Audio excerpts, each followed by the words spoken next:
mari kita bawa pujian dan sembah kita. Lagu ini sebagai kerinduan hati kepada Tuhan. Kerinduan hati untuk masuk dalam hadirat-Nya yang kudus. Mari kita nyanyikan lagu ini. Bila ku buka mataku dan lihat wajah-Mu, ku terkagum. Bila ku lihat hidupku dan karya tangan-Mu, ku tersanjung karena semua yang baik dalam hidupku itulah karya-Mu. Kau beri kesempatan yang baru dan ku ingin mengenal-Mu Tuhan lebih dalam dari semua yang ku kenal. Tiada kasih yang melebihi-Mu. Ku ada untuk menjadi penyembah-Mu.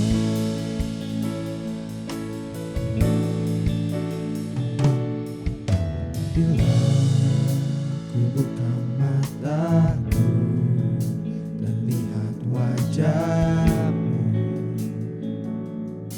ku terkagum. Bila ku lihat hidupku dan karya tangan-Mu, ku tersanjung karena semua yang baik dalam hidupku itulah karya-Mu. Beri kesempatan yang baru dan ku ingin mengenal-Mu Tuhan lebih dalam dari semua yang ku kenal. Tiada kasih yang melebihi-Mu. Ku ada untuk menjadi penyembah-Mu dan ku ingin mengenal-Mu Tuhan lebih dalam dari semua yang ku kenal. Tiada kasih yang melebihi-Mu. Ku ada untuk menjadi penyembah-Mu.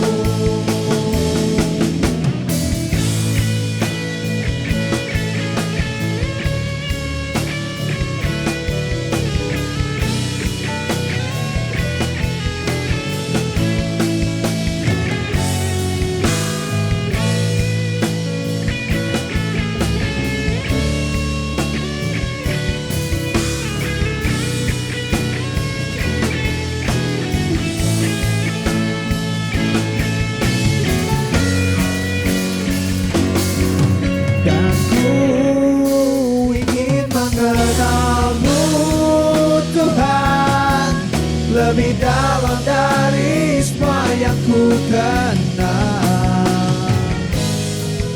Tiada kasih yang melebihi-Mu. Ku ada untuk menjadi penyembah-Mu. Sebentar kita akan mengambil perjamuan kudus untuk memperingati pengorbanan Tuhan Yesus di kayu salib untuk menebus dosa kita. Teman-teman dipersilakan untuk mempersiapkan perjamuan kudus. Perjamuan kudus ini diperuntukkan bagi orang-orang yang telah menerima Yesus sebagai Tuhan dan Juru Selamat secara pribadi. Mari kita mempersiapkan hati untuk mengambil perjamuan kudus ini dengan memohon ampun atas dosa-dosa kita dan melepaskan pengampunan bagi orang yang telah menyakiti hati kita.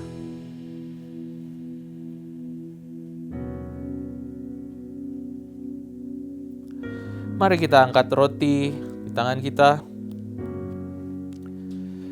Sebab apa yang telah kuteruskan kepadamu telah aku terima dari Tuhan, yaitu bahwa Tuhan Yesus pada malam waktu ia diserahkan, mengambil roti dan sesudah itu ia mengucap syukur atasnya. Ia memecah-mecahkannya dan berkata, inilah tubuhku yang diserahkan bagi kamu. Perbuatlah ini menjadi peringatan akan aku. Mari kita makan roti ini dengan penuh ucapan syukur di dalam nama Tuhan Yesus.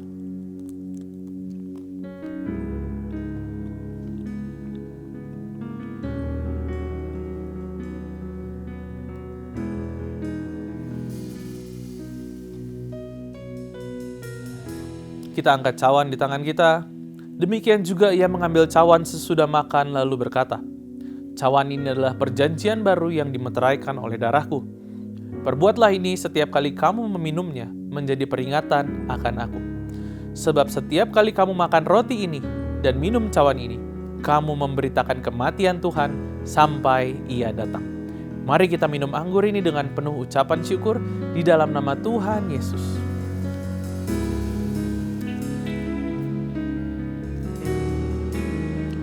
Tuhan Yesus, kami bersyukur atas pengorbanan-Mu di kayu salib. Kami bersyukur Engkau telah membebaskan kami dari belenggu maut. Kami bersyukur kami punya Raja yang hidup, Tuhan. Segala kemuliaan hanya bagi-Mu, Raja di atas segala raja. Di dalam nama Tuhan Yesus Kristus, kami berdoa. Amin. Mari sama-sama kita naikkan pujian bagi Tuhan. Dan ku ingin mengenal-Mu, Tuhan, lebih dalam dari semua yang ku kenal. Tiada kasih yang melebihi-Mu. Ku ada untuk menjadi penyembah-Mu. Dan ku ingin mengenal-Mu, Tuhan, lebih dalam dari semua yang ku kenal. Tiada kasih yang melebihi-Mu. Ku ada untuk menjadi penyembah-Mu. Tinggikan Bapa. Ku ada untuk menjadi, ku ada untuk menjadi, ku ada untuk menjadi penyembah-Mu.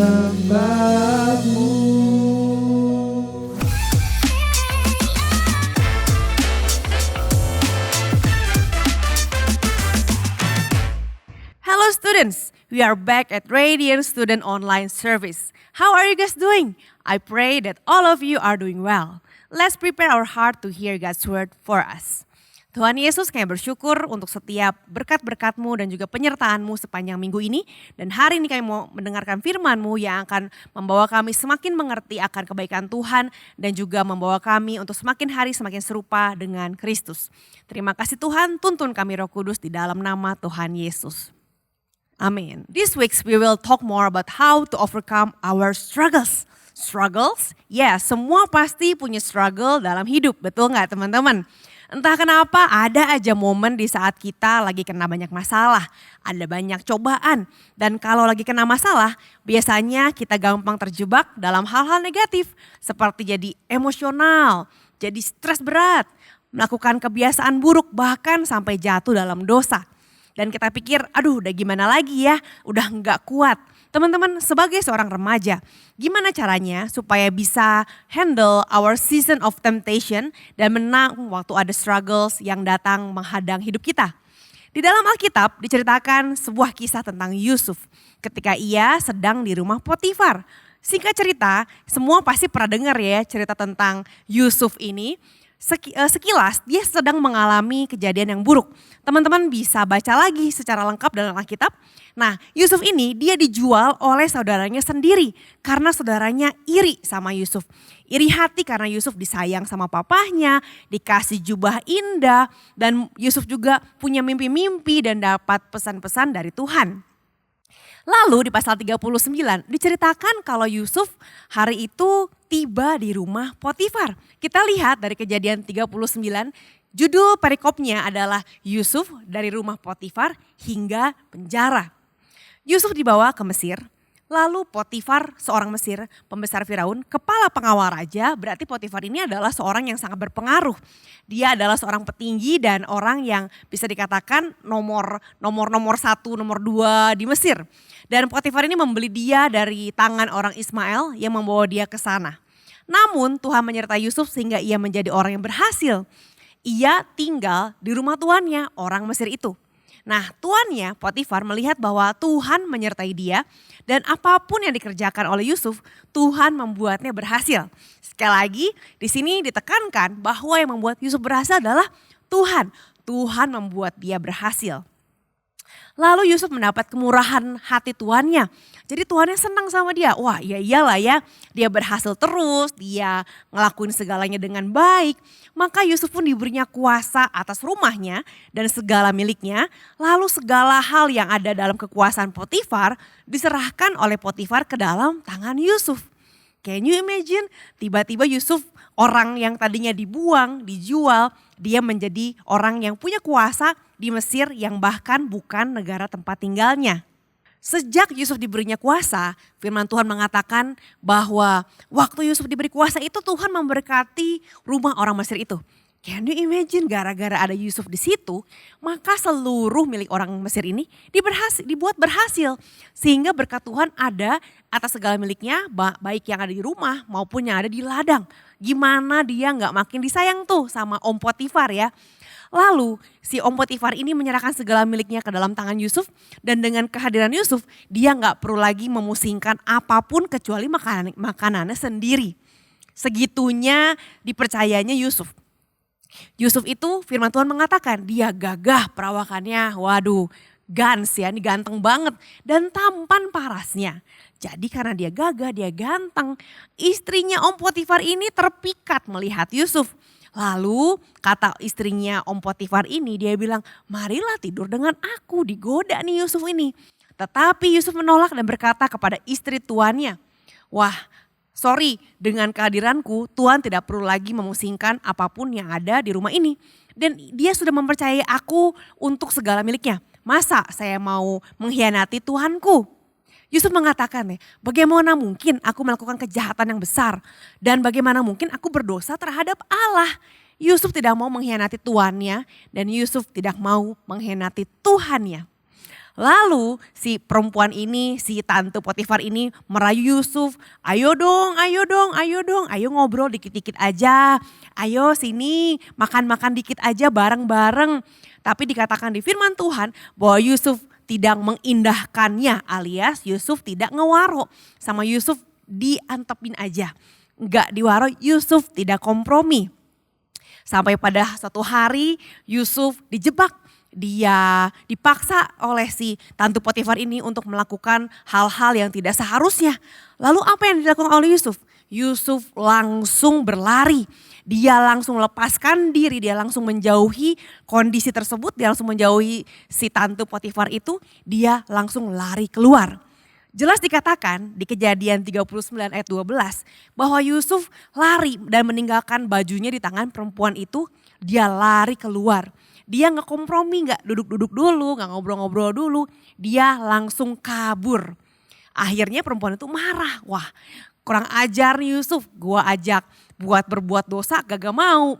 Akhirnya perempuan ini marah dan dia pura-pura jadi victim ya. Dikatakan wah dia berteriak mengisi-isi rumah, wah nih Yusuf dia jahat, dia mau berbuat jahat pada saya. Dia fitnah Yusuf ini sampai akhirnya Yusuf ditangkap dan dia dimasukkan ke dalam penjara. Tapi yang anehnya lagi dan ajaibnya lagi, bahkan di dalam penjara pun Yusuf ini malah jadi orang yang dipercaya oleh sang kepala penjara.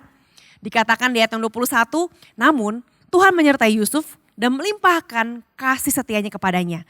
Ia membuat Yusuf mendapat kemurahan dari kepala penjara itu. Kepala penjara mempercayakan semua tahanan dalam penjara itu kepada Yusuf dan segala yang harus dilakukan di situ dialah yang mengurusnya. Kepala penjara tidak mencampuri segala yang dipercayakan kepada Yusuf karena Tuhan menyertai dia dan apapun yang dikerjakannya Tuhan membuatnya berhasil. sangat plot twist ya teman-teman. Tadinya dia dijual, lalu dia dibeli dan akhirnya dia dibeli oleh Potifar. Lalu dia menjadi orang yang nomor 1 di situ. Dia menjadi tangan kanannya Potifar. Lalu dia difitnah, masuk penjara. Tapi di penjara lagi-lagi dia menjadi orang kepercayaan dari si sang kepala penjara tadi. Hidup Yusuf ini kadang di atas banget, kadang di bawah banget. Tapi dimanapun dia berada selalu ada kebaikan Tuhan dan Yusuf pun selalu melakukan hal-hal yang benar. Dalam cerita tersebut Yusuf itu yang di rumah Potifar dia sedang mengalami yang namanya season of temptation. Dan Yusuf mengalami happy ending. Wah, kalau baca ceritanya kayak gampang ya. Kayaknya seru banget dan kita seperti membaca sebuah kisah superhero yang menghadapi tantangan lalu menang. Tantangan lalu menang. Seolah-olah dia menghadapi masalah lalu mengambil pilihan yang benar dan lalu dia menang dan happy ending.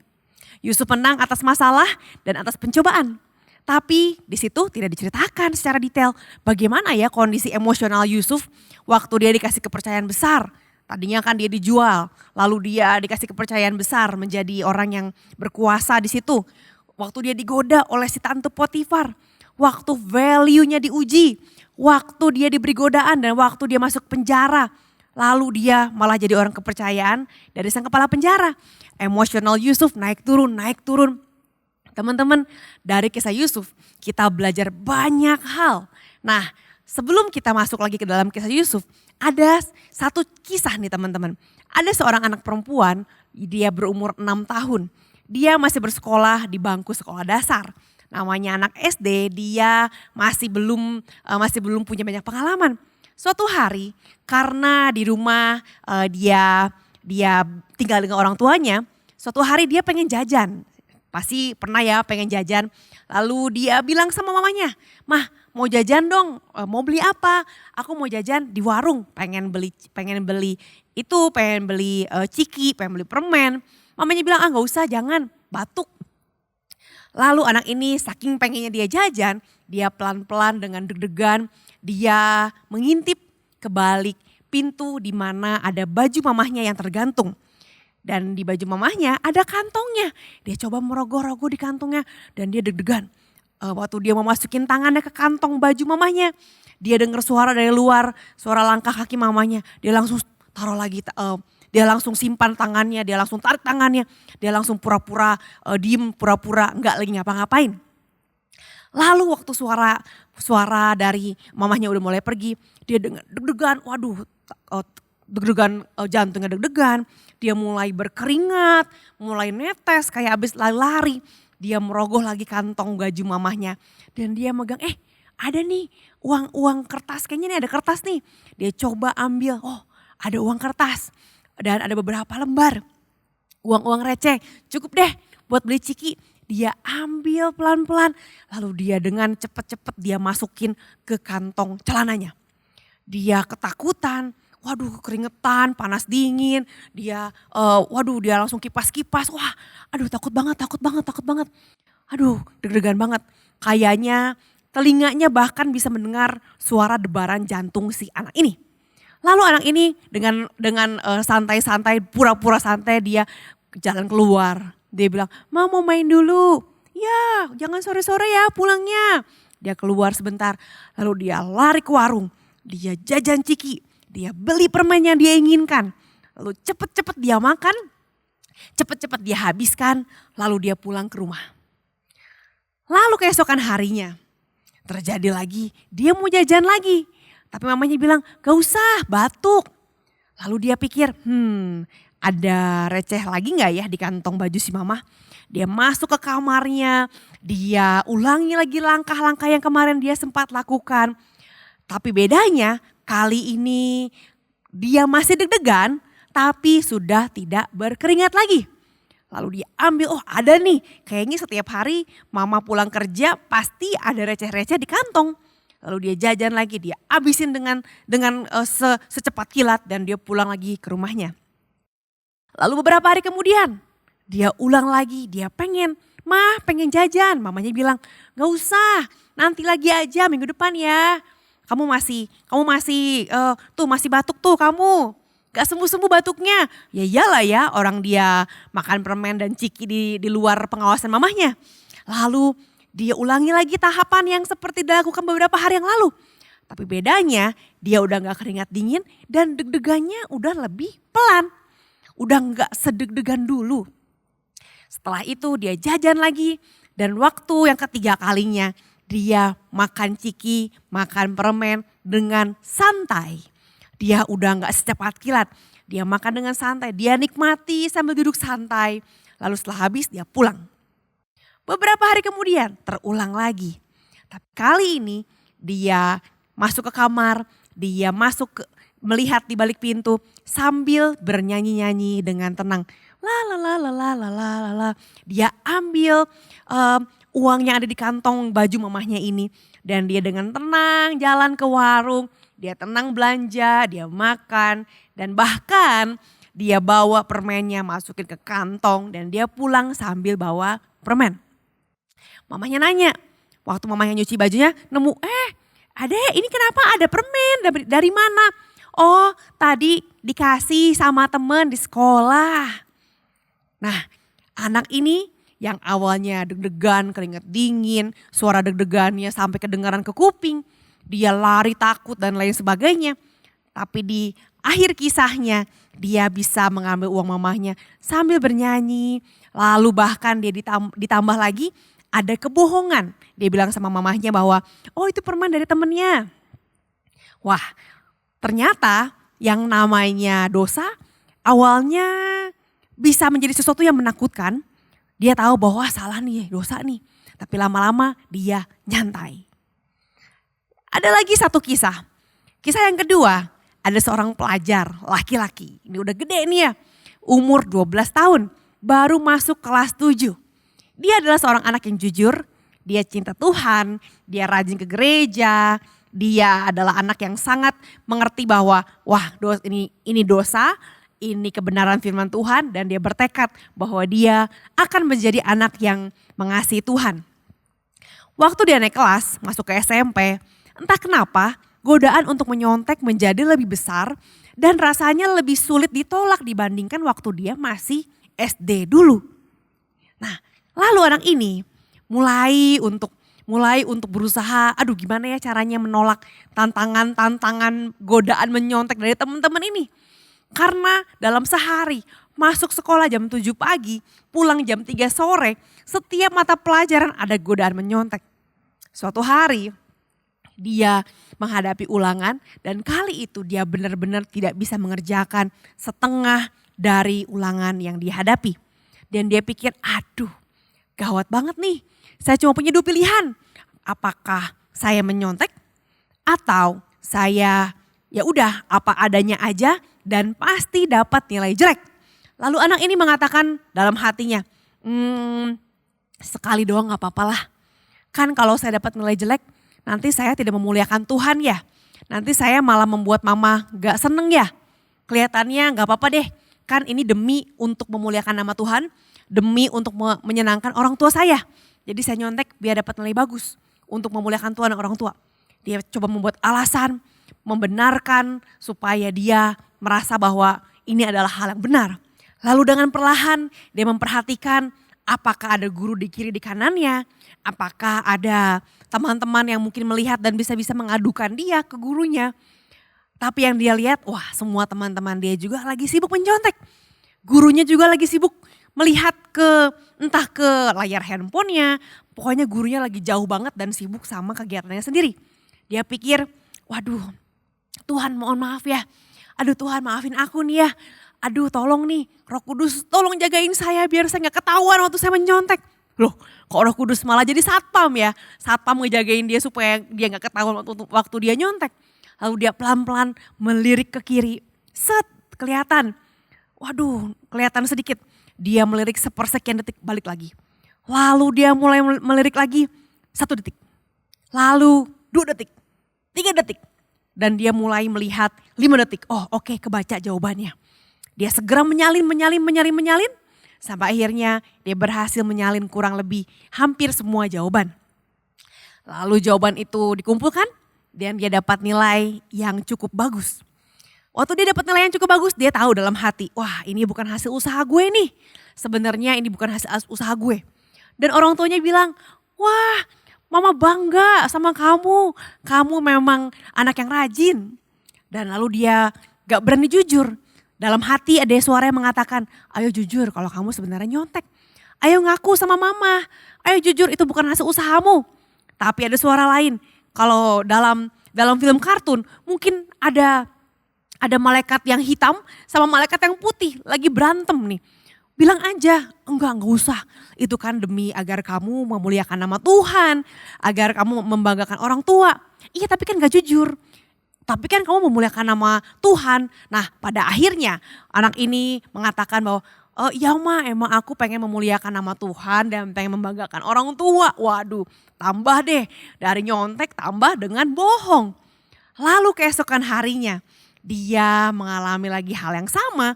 Dan dia merasa wah kayaknya gue nyontek aja deh. Karena kalau nyontek juga kan memuliakan nama Tuhan, yang penting nilainya bagus. Akhirnya dia menyontek lagi, tapi kali ini dia udah gak sedeg-degan kemarin.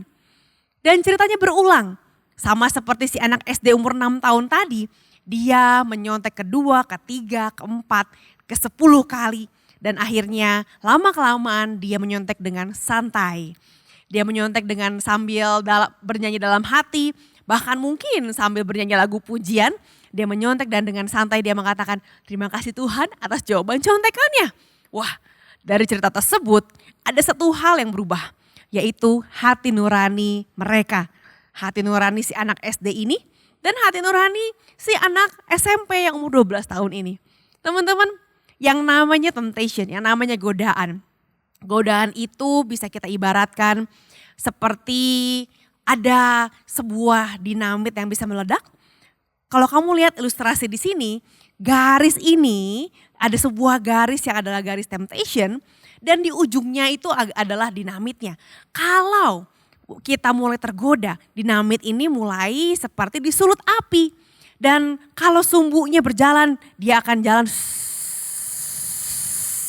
Kalau sumbunya habis, ketika kita tergoda lagi dan lagi dan lagi, sumbunya itu mulai termakan oleh api godaan tersebut.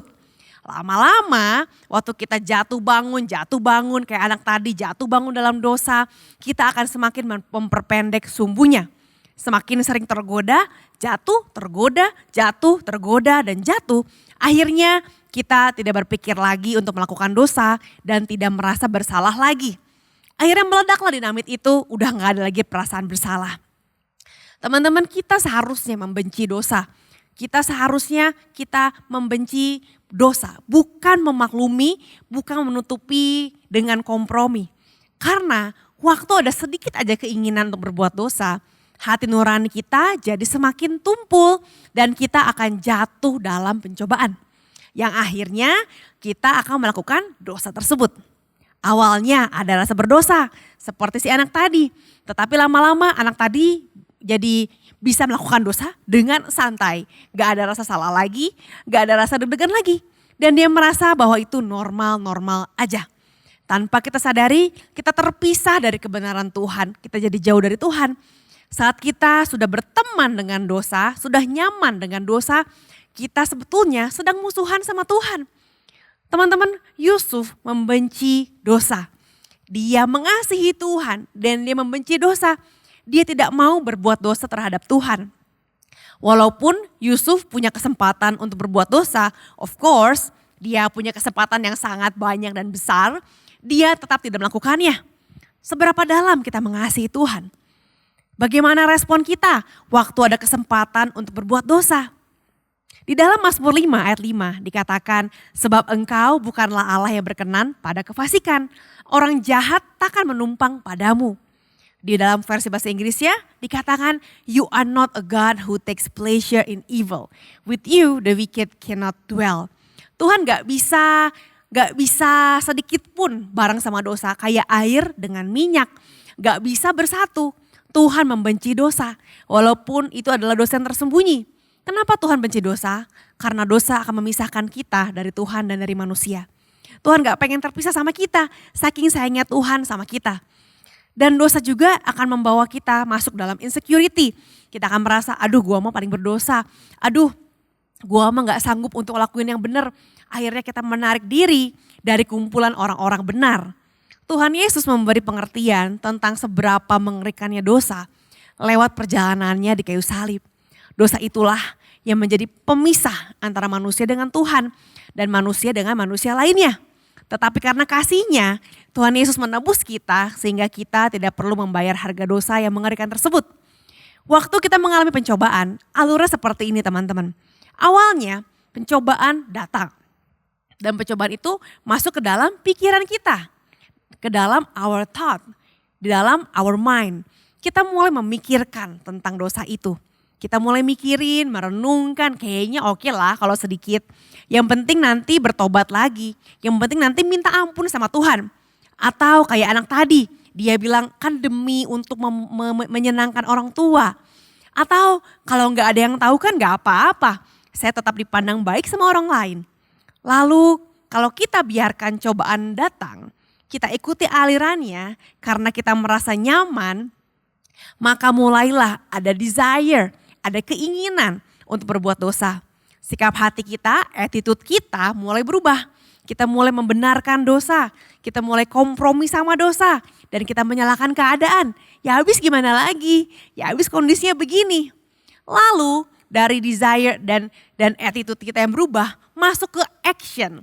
Akhirnya kita melakukan dosa tersebut, dosa sudah in action. Awalnya sekali, 2 kali, 3 kali, sampai tak terhitung lagi. Action yang dilakukan berulang-ulang akhirnya menjadi habit, menjadi sebuah kebiasaan. Habit akan menjadi gaya hidup atau lifestyle. Dan lifestyle itulah yang menentukan karakter kita. Karakter kita akan membawa kita kepada destiny, yaitu tujuan hidup kita. So endingnya hidup kita punya tujuan yang salah. Saat temptation atau pencobaan datang, seharusnya kita stop di sini. Stop di bagian awal. Waktu temptation datang, stop here. Kita hentikan dosa di sini. Disinilah tempat peperangan yang sesungguhnya, yaitu di dalam pikiran kita. The battle is in our mind. Our thought is the place where the real battle happens. Temptation is not sin until we meditate on it or fantasy on it. Kalau kita nggak memikir-mikirkan godaan itu atau ngebayang-bayanginnya, itu belum dosa. Tetapi waktu kita bergerak dari godaan lalu masuk ke desire, keinginan berbuat dosa, disitulah kita mulai berdosa. Tuhan pengen membersihkan pikiran dan hati kita karena pikiran dan hati kita itu penting. Dari situlah terpancar kehidupan. Kita akan punya relasi yang indah sama Tuhan ketika kita membersihkan hati dan pikiran kita setiap hari. Dari hati dan pikiran yang bersih akan terpancar kemuliaan Allah dan hubungan kita dengan Tuhan jadi kuat. Setiap hari kita akan menghadapi peperangan melawan dosa. Dan peperangan itu terjadi dalam pikiran kita. This is the real battle happen. Hentikan mulai dari pikiran. Bahkan kalau ada sekecil apapun pikiran kita tentang dosa, hentikan saat itu juga. Jangan anggap kecil, it's okay. Sin is sin, no matter how big or small. Don't let sin take a place in your heart. So how to win over the temptation like Joseph? Gimana supaya kita bisa menang atas cobaan seperti Yusuf? Ada 3 langkah. Yang pertama, win the battle of the mind. Yang tadi saya jelaskan, stop here, berhentilah di awal, stop in your mind.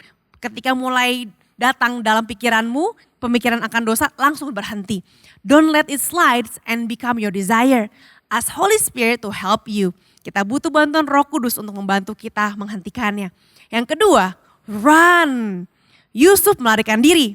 Dia tidak merenungkan godaan itu, dia langsung lari. Dia nggak mikir-mikir mempertimbangkan apa coba dikit ya. Aduh nggak enak nih sama istri bos. Aduh nanti dia marah nggak ya. Sin is sin. Yusuf gak kompromi sama dosa dan gak menjadikan perasaan sebagai alasan untuk dia kompromi. Langkah yang ketiga, run again. Harus lari. Gak ada orang yang kuat sama dosa. Gak ada orang yang kebal sama dosa. Pelajar, jadilah berbeda. Jadilah pelajar yang tidak kompromi dengan dosa. Kalau sampai kamu kompromi dengan dosa, segera hentikan. Stop here, right now. Before it become your desire becoming your habit becoming your lifestyle that shape your character and lead you to your destiny. Jalanilah masa remaja dengan hikmat Tuhan dan dengan tuntunan Roh Kudus. Hari ini saya mau tantang teman-teman semua. Apakah hari ini kalian mau berjalan dalam jalan Tuhan? So, barang siapa yang mau kembali pada jalan Tuhan, Tuhan akan selalu menerima. Tuhan akan selalu dengan tangan terbuka akan memeluk kalian semua. Mari kita berdoa. Tuhan Yesus, saat ini kami datang sama Tuhan dengan segala keadaan, dengan segala kesalahan yang kami perbuat tanpa kami sadar maupun kesalahan yang kami perbuat dengan satu kesadaran. Kami minta ampun Tuhan, kami minta ampun kalau tanpa sadar dalam pikiran kami menyerah kepada dosa, kami menyerah kepada temptation. Hari ini kami menyerahkan kembali pikiran kami, biar pemikiran kami ini menjadi tempat kemenangan, menjadi the victory is out in our mind. Biar pikiran kami penuh dengan kemenangan-kemenangan dari Tuhan dan kami belajar untuk menghargai Tuhan lebih daripada apapun. Roh Kudus, ajar kami untuk mengasihi Tuhan lebih daripada apapun. Ajar kami untuk mengerti bagaimana mengerikannya makna dosa. Kami mau membenci dosa dan mengasihi Tuhan. Tolong kami Roh Kudus agar kami berjalan dalam kasih kepada Tuhan. Agar kami mengasihi Tuhan lebih daripada apapun. Kami serahkan hidup kami ke dalam tangan-Mu. Dan jemaat Allah, hari ini angkatlah tangan-Mu. Terimalah berkat Allah dalam nama Bapa, Putra dan Roh Kudus. Biar berkat Allah yang senantiasa menjadikan langkah-langkah-Mu berhasil selama hatimu mengasihi Tuhan dan selama hatimu tidak kompromi dengan dosa. Dan berkatilah setiap jemaat Tuhan dalam nama Tuhan Yesus kami berdoa. Amin. Bagi teman-teman yang perlu didoakan, kamu bisa scan QR code di bawah ini. Ada pendoa yang siap untuk mendoakan teman-teman semua. So happy weekend, God bless you.